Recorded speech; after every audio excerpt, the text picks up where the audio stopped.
artificial rocks are made to provide concealment for observation posts and machine gun emplacements.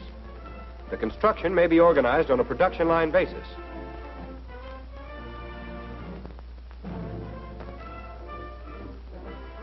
A framework may be made by wiring branches together.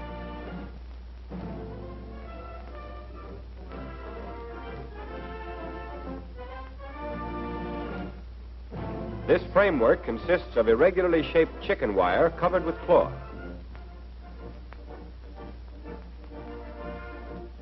Similarly constructed foxhole covers are covered with glued paper. All such artificial objects are suitably painted in natural colors.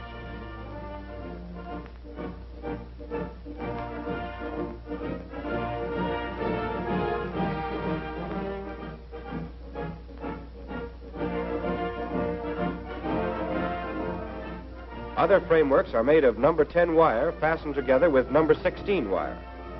The frameworks are made in various sizes and are covered with pieces of paper dipped in a flour paste or plaster. This technique requires very little material.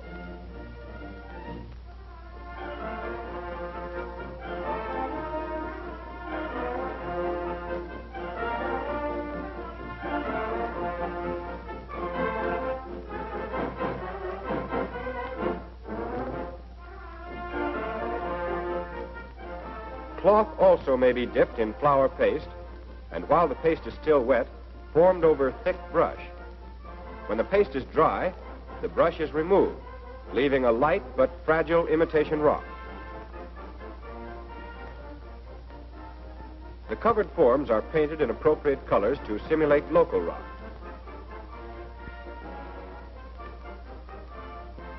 Black or dark paint is spattered over the surface of this imitation rock in order to imitate the roughened texture found in nature.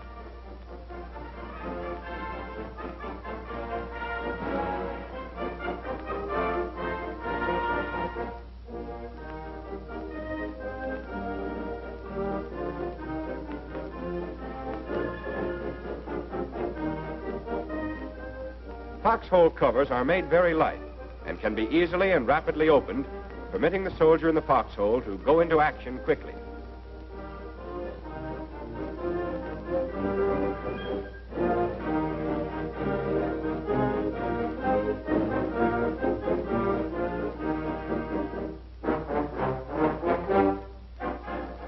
A larger foxhole cover in the form of a disc is garnished at its edge with appropriately colored strips of cloth. The cover may be raised in any direction and allows for fairly well concealed all-around fire. This installation resembles a false shell hole.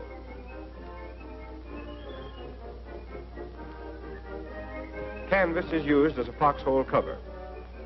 A larger emplacement is covered with a wire framework which supports cloth, bushes, and artificial rocks. Paint and dirt aid in providing appropriate color and texture. A concealed entrance helps to prevent any suspicious-looking form of shadow in the terrain.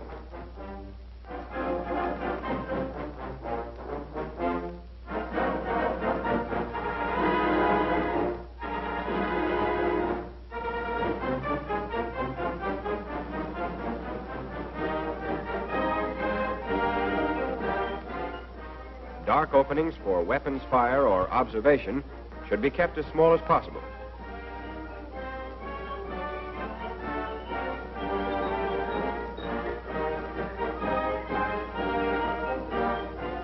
During short halts, vehicles are parked and dispersed amid available natural growth. However, when a vehicle, such as a mobile reproduction unit, must remain in one place for any length of time, it is usually parked in a dug-in position, revetted with sandbags, and covered with a large garnished flat top.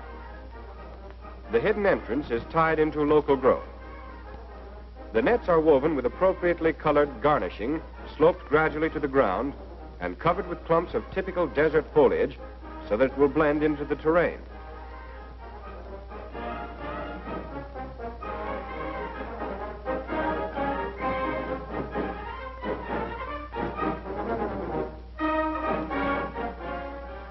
Garnished nets are also used to hide supply dumps as well as vehicles.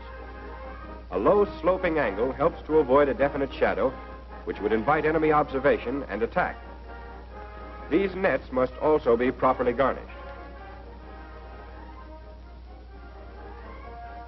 These men are gathering local deposits of desert and volcanic mud and soil.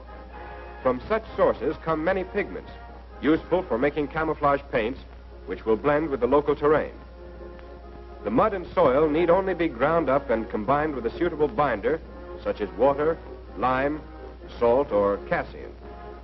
The resulting paint withstands normal conditions fairly well, but it can be removed when necessary by scrubbing with soap and water.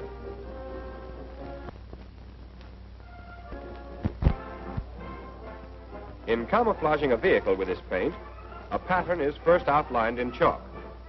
Different sections are marked according to the color they are to be painted.